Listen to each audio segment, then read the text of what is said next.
Ya, shalom dan selamat sore kepada Bapak dosen, yakni Bapak Pendeta Pulau Arwan MTH. Saya Jonathan Purba, NIM 183324 dari kelas mata kuliah Misiologi 2 kelas 7A akan mempresentasikan beberapa topik mengenai perkuliahan kita, yakni misi gereja di tengah era digital. Baik, yang pertama kita akan masuk ke bagian pertama, yaitu adalah pengertian misi. Misi adalah partisipasi dalam pengutusan Allah, dan arena misi tidak ada dengan sendirinya tetapi hanya karena inisiatif Allah. Sehingga misi itu selalu melekat dengan istilah missio Dei. Sehingga ini menjadi dasar semua perjalanan misi di dalam masa Alkitab. Missio Dei mengalami perkembangan dalam hal pengertian karena misi itu sudah mencakup dunia dan aspek kehidupan manusia. Di dalam melalui gereja, concern Allah tidak eksklusif tetapi juga kepada seluruh dunia dan sejarahnya. L. Legrand mencoba untuk menjelaskan pengertian tentang misi secara luas, yaitu hanya sebagai usaha perambatan iman. Namun, kriteria yang ia berikan adalah kriteria klasik gerejawi atau eklesiosentris dalam pengertian tentang misi, yakni penyebaran, iman, penyaksian, dan ziarah menuju Allah. Lalu bagian kedua adalah misi dalam sejarah gereja. Seorang teolog besar pada abad yang ke-20 bernama Karl Barth mengatakan bahwa misi datangnya dari Allah sendiri. Keyakinan itu tidak diambil dari eklesiologi atau soteriologi, tetapi digali doktrin Trinitas. Oleh karenanya seperti Allah mengutus putranya dan kemudian putranya mengutus Roh Kudus, dan ketiganya akhirnya mengutus gereja ke tengah-tengah dunia ini. Jadi itulah misi pada hakikatnya seperti yang dimaksudkan oleh pemikiran Barth. Lalu juga seorang teolog sosial, Adolf Hartner, dia juga menegaskan bahwa misi adalah tugas total dari Allah yang mengutus gereja demi keselamatan dunia. Jadi gereja diutus ke dunia untuk mengasihi, mengajar, melayani, berkhotbah, menyembuhkan, dan membebaskan. Dalam artian kata gereja membawa kabar baik atau menghadirkan shalom Allah. Itulah yang dimaksud dengan misi. Oleh karenanya dapat dihubungkan antara misi dan gereja terdapat dalam dua konsep, yaitu yang pertama adalah misi adalah panggilan gereja secara esensi. Yang kedua, implementasi misi adalah tanggung jawab gereja. Jadi, dalam kedua hal inilah kemudian gereja bisa dikenal. Jadi, gereja misi dijalankan sebagai tugas panggilannya di tengah-tengah dunia ini, dan implementasi dari misi itu dilakukan oleh gereja. Oleh karenanya, kita kemudian bisa mengatakan bahwa misi itu tanggung jawab gereja. Gereja pada hakikatnya adalah misioner. Kalau dasar biblikanya itu bisa kita lihat melalui dukungan argumentasi pada 1 Petrus 2 ayat 9 yang berbunyi, "Tetapi kamulah bangsa yang terpilih, imamat yang rajani, yang dipanggil keluar dari kegelapan." Jadi pada hakikatnya esensi gereja itu adalah misioner, dan panggilan gereja itu senada dengan panggilan Israel yang diungkapkan dalam perjanjian pada Musa dalam Keluaran 19 ayat 5 dan 6. Jadi, meskipun implementasi dan panggilan itu berbeda, gereja diutus untuk membangun dirinya sehubungan dengan panggilan misinya. Dalam artinya lagi, kalau kita ambil contoh kecilnya, bila misi itu elemennya adalah pekabaran Injil, maka panggilan gereja yang utama itu adalah pekabaran Injil dalam berbagai bidang, atau bisa kita sebut pekabaran Injil secara holistik dan integral. Dan yang kedua, implementasi misi sebagai tanggung jawab gereja, dan itu harus ditunjukkan dari sejarah gereja. Kita akan melihat bahwa gereja mula-mula menunjukkan keterlibatan dalam pelayanan. Pelayanan yang artinya membantu menyiapkan, mengurus apa yang diperlukan orang lain, melayani orang lain, memberikan yang terbaik bagi orang lain. Dengan demikian kita mengerti bahwa pelayanan adalah cara melayani kebutuhan orang lain, baik jasmani maupun rohani. Itulah yang harus dikabarkan. Nah, pelayanan misi ini tentu saja dapat kita lihat dalam kitab Kisah Para Rasul, bagaimana murid-murid Yesus, orang-orang Kristen pada jemaat perdana yang betul-betul menunjukkan bagaimana mereka melakukan misi, melakukan pekabaran Injil itu dengan melibatkan hidup mereka sendiri. Mereka tidak hanya berbagi soal pengetahuan tentang bagaimana Kristus menyelamatkan mereka, tetapi lebih dari itu, mereka membagi hidup mereka sendiri. Jadi seperti yang telah saya beritahu tadi pada kuliah sebelumnya, bahwa institusi itu tidak hanya transfer of knowledge, tetapi merupakan transfer of life. Bahkan kalau kita lihat misalnya, Paulus sebagai pokok pekabaran Injil di masanya, dia selalu mengungkapkan ucapan syukurnya kepada Allah tentang bagaimana ia bisa terlibat dalam pekabaran Injil tersebut yang menjadi sukacita Paulus, dan itu yang selalu dia ulang-ulang dalam setiap surat-suratnya sejauh yang bisa kita selidiki dalam kitab suci. Nah, jadi prinsipnya implementasi misi dalam pekabaran Injil merupakan tanggung jawab penata layanan gereja, yakni pemberitaan tentang Kristus dan proklamasi dan tindakan praktis di dalam masyarakat. Misi di zaman pertengahan itu dari tahun 300 sampai 1500. Thomas Aquinas dengan karyanya yang berisi tentang melawan orang kafir, bagaimana kekristenan sudah berhadapan dengan orang-orang yang di luar kekristenan yang dia sebut juga sebagai orang kafir. Pada tahun 300 sampai 1500 banyak hal yang terjadi. Contohnya saja, gereja berkembang dari sebuah minoritas agama Kristen, minoritas berkembang menjadi agama besar yang diakui negara. Kemudian bagaimana Yudaisme dan kekristenan mengambil jalannya masing-masing. Lalu bagaimana sejarah gereja terjadi perebutan antara tahta dan altar. Misi di zaman reformasi, yaitu pada tahun 1500 sampai 1800. Para reformator tidak terlalu tertarik pada usaha PI, tidak terlalu memikirkan PI secara ilmiah, namun yang menonjol dari misionaris pada masa Pietisme ini adalah Martin Luther dan Justinus.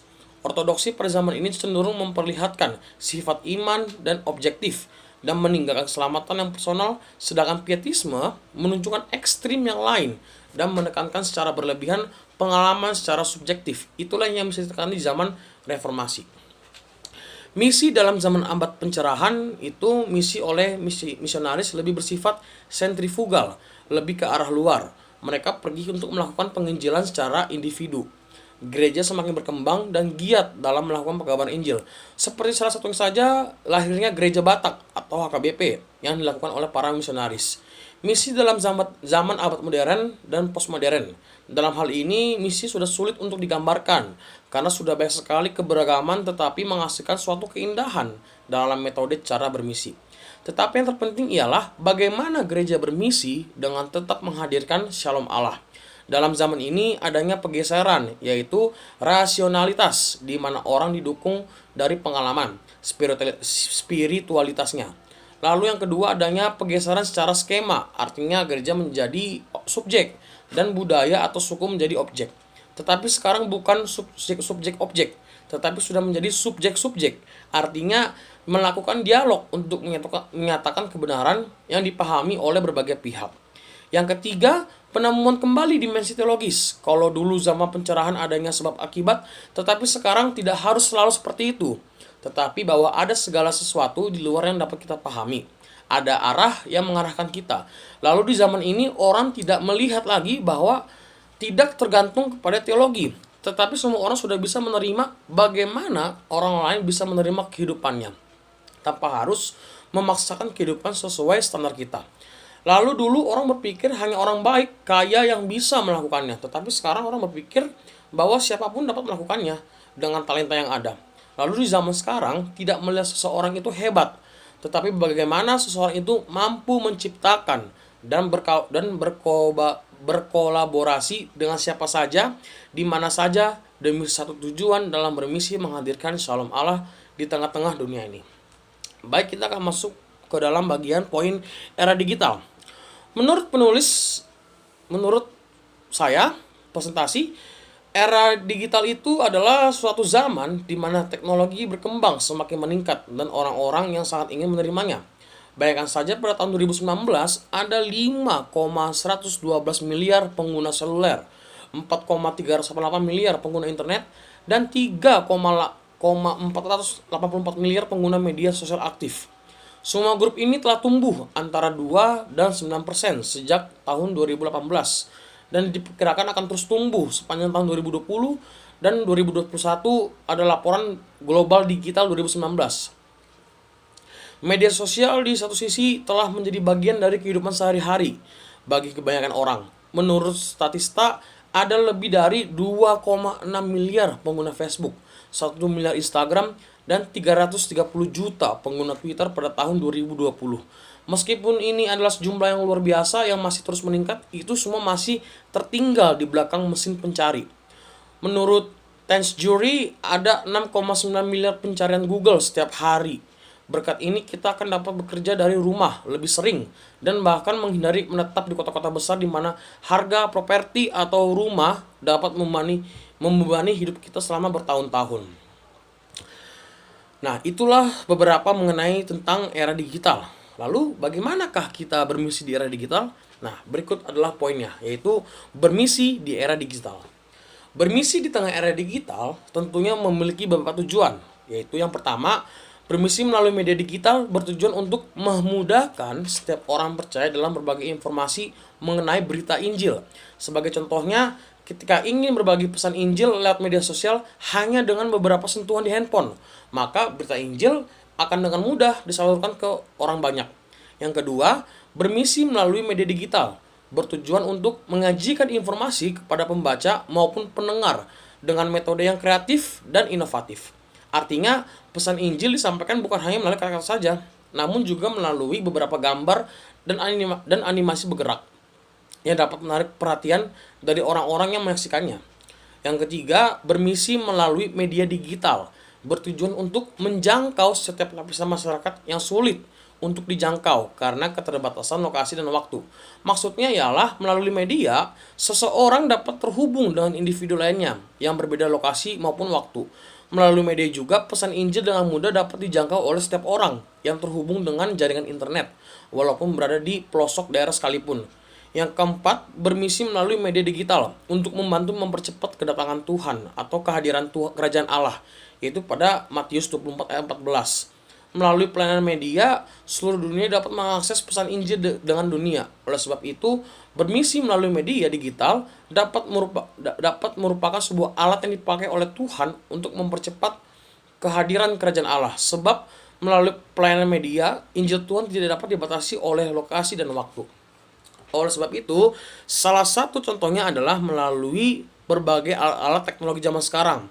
Umpamanya, contohnya dalam gereja biasa sekarang ibadah sudah memanfaatkan salah satu teknologi, yaitu LCD proyektor. Nah, salah satu keefektifan dari LCD proyektor ini adalah mengurangi penggunaan kertas. Nah, jadi yang biasanya orang-orang yang ke gereja beribadah menggunakan kertas, nah, sekarang sudah bisa diminimalisir dengan menggunakan LCD. Nah, kenapa bisa diminimalkan? Karena berbagai bentuk tata ibadah itu atau acara-acara ibadah itu sudah ada di bentuk LCD dalam jangkup yang luas dalam satu gereja. Sehingga pun penggunaan kertas berkurang, sampah berkurang, dan kertas ini kan terbuat dari pohon. Jadi pun penebangan pohon pun semakin berkurang juga karena kehadiran dari salah satu teknologi ini. Nah, sekarang yang menjadi persoalan adalah bagaimana kita memanfaatkan teknologi ini dengan baik. Nah, biasanya kan jempol-jempol kita ini di zaman-zaman sekarang itu ya biasanya kan suka menghujat orang atau suka menjudge orang tanpa mengetahui kebenarannya dengan pasti. Akan tetapi melalui bermisi di era digital ini, kita diajarkan agar jempol kita ini mengabarkan kabar baik, mengabarkan Injil Tuhan, sehingga kita pun dapat selalu mengindahkan nama Tuhan selalu, sehingga baik juga orang-orang yang tadi tidak mengenal Tuhan jadi kenal Tuhan. Jadi lebih efektif, sehingga contohnya juga melalui ibadah. Misalkan kalau mau ibadah, contohnya melalui PA Naposo. Nah, ada Naposo yang memang stay di tempat lingkungan gerejanya, ada juga memang Naposo yang merantau. Tapi bagaimana caranya agar Naposo yang merantau ini tetap bisa menghadiri ibadah di gerejanya? Nah, inilah salah satu solusi dari bermisi di era digital, yaitu dengan menghadiri teknologinya dengan kecanggihan. Contohnya itu bisa melalui berbagai media sosial, sehingga ibadah itu dapat disiarkan secara langsung. Demikian ini adalah presentasi dari saya, Jonathan Purba. Bila ada kesalahan kata atau kekurangan, mohon dimaafkan. Terima kasih Pak. Shalom.